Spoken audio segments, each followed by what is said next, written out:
అయితే బయటికి రాగానే యష్మి అదే పనిలో ఉన్నట్టుగా తెలుస్తుంది. ఇక యష్మి రాగానే అన్ని ఎపిసోడ్స్ చూసి ఇక తన ఇన్‌స్టాగ్రామ్ ఖాతాలో పోస్ట్ అయితే చేసింది. నేను అలాగే నిఖిల్ లోపట ఉన్నప్పుడు ఏం జరిగిందో మాకు తెలుసు. కానీ బయట కావాలని నిఖిల్‌ని టార్గెట్ చేస్తున్నారు. ఇంకొక 3 వారాలు ఉందనగా ఇక నిఖిల్‌ని టార్గెట్ చేసి నా ద్వారా నన్ను వాడుకొని నిఖిల్ పైకొచ్చాడని ఇలా ట్రోల్ చేసి నిఖిల్‌ని బ్యాడ్ చేయకండి. ఎందుకంటే నిఖిల్ 4 సార్లు కెప్టెన్ అయ్యాడంటే అంత ఈజీ కాదు. తను ఎంతో బాగా ఆడాడు.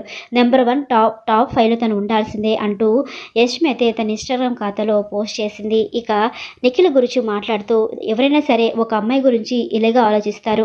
తనకి ఫీలింగ్స్ లేవు, నాకు ఫీలింగ్స్ ఉన్నాయి అన్నప్పుడు డైరెక్ట్‌గా చెప్తే ఒక అమ్మాయి ఎలా బాధపడుతుందో తెలుసుకున్నాడు కాబట్టే నిఖిల్ చెప్పలేదు. అంతే తప్ప నన్నెప్పుడు తను నిఖిల్ వాడుకోలేదు అంటూ ఇన్‌స్టాగ్రామ్‌లో తను పోస్ట్ చేసింది. ఇక ఈ విషయం పైన నెటిజన్స్ అయితే మాట్లాడుకుంటూ ఏదేమైనా సరే యష్మి బయటికి వచ్చి నిఖిల్‌కి సపోర్ట్ చేయడం నిజంగా చాలా గొప్పగా ఉంది అంటూ యష్మిని పొగుడుతున్నారు. ఇక యష్మి బయటకు వచ్చాక మాత్రం నా సపోర్ట్ ఎప్పటికీ పృథ్వీకి, నిఖిల్‌కి, ప్రేరణకి నేను వాళ్ళకెప్పుడూ సపోర్ట్ చేస్తాను అంటూ యష్మి అయితే మాట్లాడసాగింది. మరి ఈ విషయంపై మీరేమనుకుంటున్నారో నాకు కామెంట్ చేయండి.